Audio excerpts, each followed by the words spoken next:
Somchai Chayasit ruled the shadows of Thailand's Golden Triangle, but it was Anand Chayasit, his own nephew, who held the key to the empire's darkest secrets. When Anand vanished without a trace, and burnt bodies began floating down the far Mekong River, one obsessed investigator, Naran Pongchai, risked everything to uncover a criminal network protected by generals, powered by blood money, and hidden deep within the jungle. What he found would shake the country and cost him everything. Deep in the mist-covered hills of northern Thailand, not far from the infamous Golden Triangle, the world was quiet. Rice paddies shimmered under the morning sun.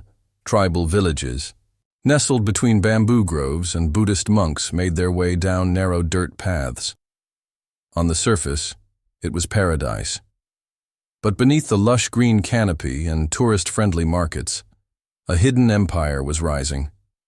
It wasn't born out of politics or ideology. It was built on something more powerful: methamphetamine. At the center of this growing empire was a man named Somchai Virat. He had the appearance of a humble tea plantation owner, a soft-spoken man who donated generously to local schools and temples. But that was only a mask. In reality, Somchai was the architect of one of Southeast Asia's most secretive and efficient drug networks. His rise to power didn't happen overnight. It began with small shipments, moved quietly across remote jungle paths by foot and motorbike. Over time, those paths became highways of narcotics, and Somchai became a ghost figure, known by reputation, but rarely seen. Somchai had learned early on that violence attracted attention. Instead of guns, he used gifts. Instead of threats, he used money. Village elders were paid off. Local police received monthly gifts wrapped in envelopes. Even border patrols were turned with whispered promises and small fortunes. He wasn't just buying silence, he was buying loyalty. Every man and woman involved in his operation knew two things: don't ask questions, and don't ever betray Somchai Virat. But no empire survives without brains behind the scenes. That role belonged to a young man named Anand Chayasit. Once, a promising engineering student at Chiang Mai University, Anand had dropped out after his scholarship funding disappeared. He went back home angry and broke, with no prospects and no future. That's when Somchai found him. Anand's brilliance with technology caught Somchai's attention. Within months, he was in charge of logistics for the entire drug network. Anand transformed the operation. He built a mapping system using commercial drones that tracked changes in jungle terrain, identified safe crossing points along the Mekong River, and even monitored weather patterns to avoid bad conditions. His planning was so precise that shipments never missed a deadline. The drugs moved in waterproof packs strapped to the backs of couriers who hiked through dense forest trails. Other shipments traveled by boat, hidden under layers of fish or rice. Even airport security in neighboring countries had unknowingly allowed product through, disguised as herbal medicine. The money poured in, millions of dollars each month. But Somchai kept a low profile. He lived modestly, ate simple food, and never traveled far from his mountain base. His only luxury was a heavily guarded compound deep in the forest, hidden from satellite view. It had solar power, satellite internet, and tunnels dug into the hillside in case of a raid. It was more fortress than home. The real beauty of Somchai's empire was its invisibility. Unlike other cartels, there were no flashy cars, no bodyguards with gold chains, no blood spilled in the streets. To the outside world, there was nothing to see. Even when rival groups tried to break into his territory, they found no trace of his inner circle. Rumors said he used child messengers who couldn't be prosecuted, or that he communicated with coded messages sent through social media accounts of fake monks. No one could prove anything, but not everything was perfect. There were whispers, a courier who took too long to return, a shipment that vanished near the border, a tribe that refused to cooperate. Somchai didn't act immediately. He watched. He waited. When the time was right, those problems disappeared, quietly and without fuss. People didn't just fear him because of what he did. They feared him because no one ever saw it coming. One of his most daring moves came during Thailand's New Year festival. As fireworks lit up the sky and cities celebrated with water fights, Somchai's team moved the largest shipment of methamphetamine ever recorded in Southeast Asia. Over 2 tons of product crossed 3 national borders in less than 24 hours, hidden in cargo trucks carrying fruit. The timing was perfect. Security forces were distracted, and the roads were open. It was a masterstroke, planned down to the second by Anand, and executed with military precision. But with every empire that grows too large, there are always cracks. Somchai had always relied on shadows to stay safe. But now, his network had grown, so big, so successful, that shadows alone might not be enough. And as he stood on the balcony of his jungle compound, watching a new convoy prepare for the next shipment, a strange feeling crept in. Not fear, but awareness. Someone, somewhere, would eventually come looking, and when they did, they would discover that paradise had a dark and dangerous heartbeat. It began with a mistake, one so small that most would have ignored it. A container at the Bangkok port had been flagged for irregular paperwork. The manifest claimed it was carrying plastic kitchenware from Vietnam, destined for a warehouse in southern Thailand. But something about the shipment didn't sit right with customs officer Niran Pongchai. He was young, meticulous, and had a reputation for double-checking even the smallest inconsistencies. When he ordered the crate opened, what he found wasn't kitchenware. Inside the molded plastic bowls was a strange powdery residue. Tests confirmed it, methamphetamine, cleverly melted into the plastic and intended to be chemically separated later. Most officers would have turned the package over to narcotics control and moved on. But Niran noticed something else wedged between the crate walls, a thin, laminated sheet. It was a ledger, handwritten in a tight, coded script. Curious, Niran took it home. What he didn't realize was that he had just stumbled upon the first thread in unraveling Thailand's most elusive drug empire. The ledger meant nothing at first. The writing looked like random letters and numbers, dates with no explanation, and strange symbols repeated in odd sequences. But one name stood out, Anand Chayasit. Niran searched public databases and discovered the man had once been a university student, but there was no recent trace. No job, no tax records, no ID activity. Yet a deeper search revealed that someone named Anand had purchased a high-end penthouse in Bangkok's Sukhumvit district, paid entirely in cash, and had the unit registered under a holding company based in Singapore. Niran didn't have the authority to open a narcotics investigation on his own, so he contacted a friend working quietly within the Narcotics Control Board. Together, they launched an off-the-books surveillance operation. Using street cameras and drone footage, they began watching the Sukhumvit penthouse. The man who lived there didn't fit the profile of a kingpin. He rarely left the building, dressed in casual clothes, and avoided any kind of public attention.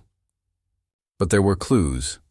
Irregular waste pickups at odd hours, boxes delivered and removed without documentation, and visitors who stayed no longer than 10 minutes. When a drone finally captured Anand walking into the building carrying a sealed silver case, the team decided it was time to act. But by the time a warrant was issued and the unit was raided, Anand was gone. The place was spotless. Furniture looked brand new, closets were empty. Not a single document, device, or photograph was left behind.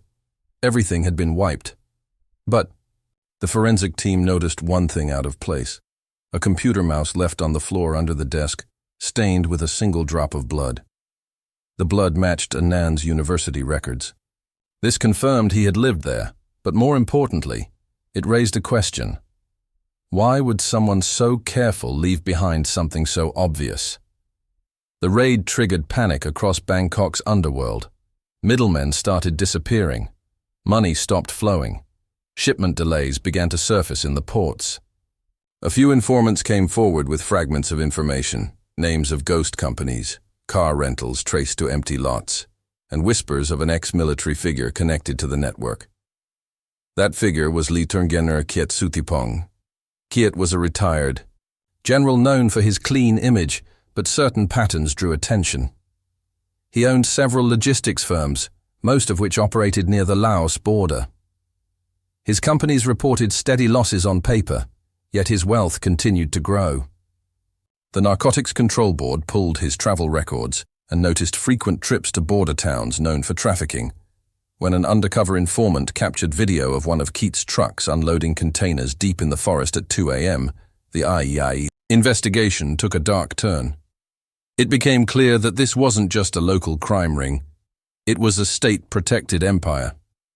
Anand had been the brain, but Kiet was the shield.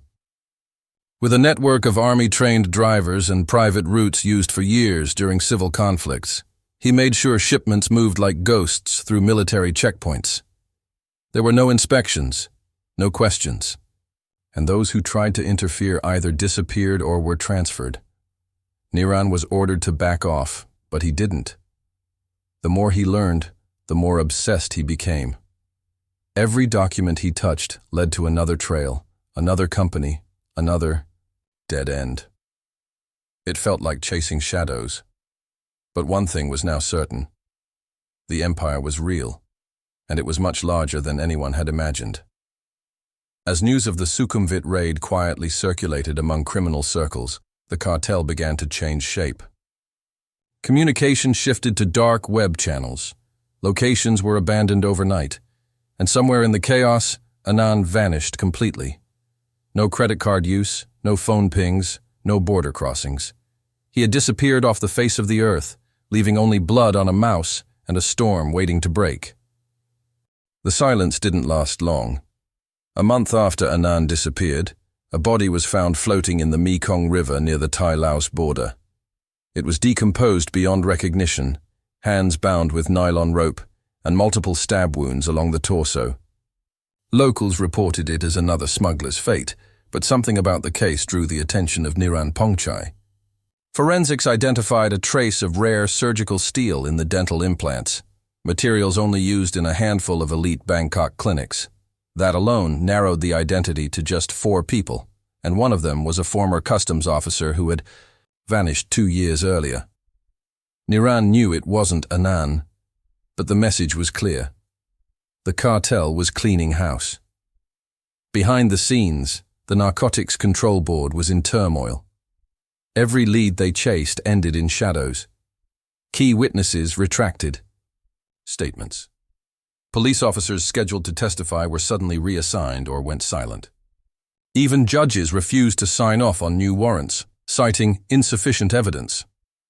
It became increasingly obvious that the drug empire was protected not just by criminals, but by people within the system. The empire wasn't just hidden in the jungle, it was buried in bureaucracy. Somchai Virat, the invisible kingpin, remained untouched. Hidden in his mountain fortress, he received word of the Bangkok raid within minutes of it happening. His surveillance network, run by tribal scouts and corrupt police liaisons, alerted him to every movement made by authorities. And when Anand disappeared, it wasn't panic that set in. It was strategy. Somchai knew the heat would increase. So, he did something no one expected. He paused operations. For 2 weeks, no shipments left the jungle. Boats sat empty. Couriers waited in remote huts. Warehouses stayed sealed. It wasn't a retreat. It was a reset. Somchai used the silence to reevaluate every weak link. He cut ties with unstable partners, rerouted funds through cryptocurrency wallets across 5 countries, and replaced human couriers with drones on short-distance runs. While law enforcement scrambled through empty ports and hollow warehouses, Somchai had already moved the empire into a new phase, more efficient, more secretive, and far harder to trace. But one man was getting closer. Niran, driven by obsession and paranoia, began working alone. He moved to Chiang Rai under a false name, lived out of cheap motels, and spent nights combing old surveillance footage. He revisited interviews with low-level smugglers and stumbled across a name that had been overlooked, Dao Sankum. A minor figure in the early shipments, Dao had once been arrested for transporting fertilizer illegally, but was released within hours. Digging deeper, Niran found a land deed under Dao's sister's name. It was for a remote farm just outside the border, town of Mae Sai. Satellite images showed something strange. The crops changed every few weeks. One month it was maize, the next it was soy. But locals claimed nothing ever grew there. No produce left the farm. That inconsistency was all Niran needed. Under cover of night, he approached the farm alone. What he found wasn't a field, it was a front. The barn housed industrial-grade machinery, chemical tanks, and heat-sealed bags, labeled as agricultural supplements. It was a makeshift processing lab, and more importantly, a staging point for distribution. But the most damning discovery was a notebook left on a work table. It had sketches of river routes, drone flight paths, and drop zones marked with GPS coordinates, handwriting that matched the earlier coded ledger. This was Anand's work. Niran didn't call for backup. He knew if the wrong ears heard, the place would vanish by morning. He photographed every page and left silently. But someone had seen him. As he made his way back to town, a motorbike began tailing him. He ducked into alleys and circled back, eventually escaping through a footbridge into a market. The message was clear. He was being watched now. Meanwhile, in the north, Somchai made another unexpected move. He sent word through encrypted channels to a former military fixer named Bunmi Rathakit. Bunmi was a shadow, no digital footprint, no known address, and a past soaked in classified missions. His job was simple: clean up what remained of the old network and erase all connections to Anand. Bunmi's methods were brutal. By the time the Narcotics Control Board raided the Mae Sai farm days later, it had been burned to the ground. No equipment remained, no documents, only ash and scorched earth. But the fire didn't erase the photographs Niran had taken. In those blurry, hurried images were patterns, roots, symbols, numbers. A puzzle that, if solved, could expose the heart of the operation. The question now wasn't just where Somchai was hiding.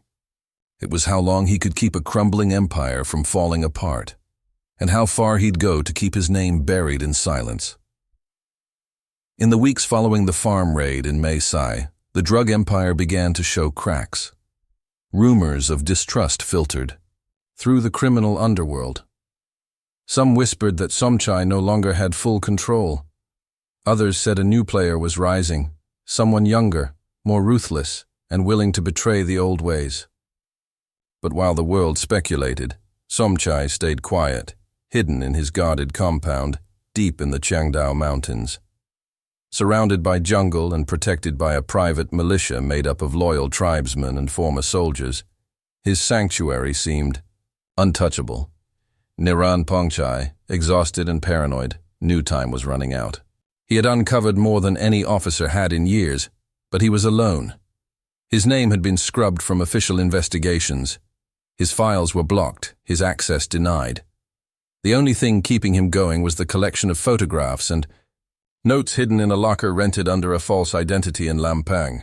He reviewed them daily, looking for something, anything that could break the case open. Then he found it. One of the drone route sketches led to a remote section of the Mekong River that had never been searched. A narrow bend with deep pockets, perfect for underwater storage. Using a rented fishing boat, Niran traveled there pretending to be a local angler. What he found shocked him. Weighted barrels covered in silt were hidden beneath the surface. With the help of a local diver, Niran retrieved one of them. Inside were sealed vacuum packs of crystalline meth, marked with a red serpent symbol. The red serpent was more than just a logo. It was Somchai's personal mark, used only on shipments sent to his most trusted clients. This was irrefutable, proof of his hand in the trade. But exposing him wouldn't be easy. Niran needed to deliver the evidence without alerting those still loyal to the empire. He reached out to an international journalist, Elise Tanaka, based in Singapore, known for her work uncovering human trafficking rings in Southeast Asia. She agreed to meet in Chiang Mai under complete secrecy. Their meeting was brief. Niran passed the photographs, documents, and coordinates. Elise promised to publish once she verified the information, but she never got the chance. On her way to the airport, her taxi was intercepted by two masked men. Her body was found hours later in a Baos, burned vehicle near Doi Sekhet. The documents were gone. The files lost. Niran realized he had crossed a line. Somchai had always stayed in the shadows, but now he was striking in the open. Elise's death sent a message. No more warnings. Niran fled. For weeks, he moved between cities, using cash and sleeping in train stations. But despite the fear, he couldn't stop. The empire was collapsing, and he knew if he disappeared now, it might rebuild even stronger. In a final act of desperation, he leaked copies of the evidence to foreign embassies, anti-narcotics organizations, and investigative journalists. Within days, international pressure mounted. Interpol issued watch alerts. Banking authorities froze assets linked to shell companies associated with Somchai's logistics businesses. Several of his lower lieutenants were arrested attempting to flee the country. One of them confessed to operating under military protection and named Lieutenant General Keat Sutapong as their key ally. Keat was arrested during a raid on a golf resort in Hua Hin. The media exploded with the news. Images of the respected general being handcuffed and escorted by armed officers flooded headlines. Protests erupted.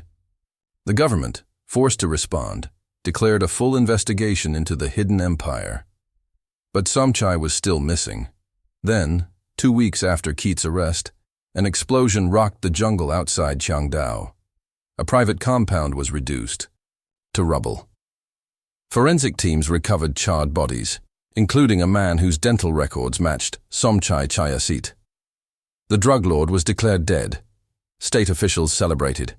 News outlets called it the end of Thailand's most powerful cartel. But Niran wasn't convinced. The body had no matching fingerprints, and dental records could be forged. One of the photos he had taken months earlier showed Somchai missing the upper right canine. The body had all its teeth. Some say Somchai escaped that night, slipping across the border with the help of Bunmi Rathakit. Others claim he was never there to begin with. To this day, no one knows the truth. Niran disappeared soon after. Some believe he went into hiding abroad. Others think he was silenced. His locker in Lampang was found empty. All that remained was a single photograph, Anand Chayasit, standing beside a river, holding a silver case, with the red serpent etched faintly in the background. The empire had fallen, but its secrets were still buried. And somewhere in the shadows, a new king was waiting to rise.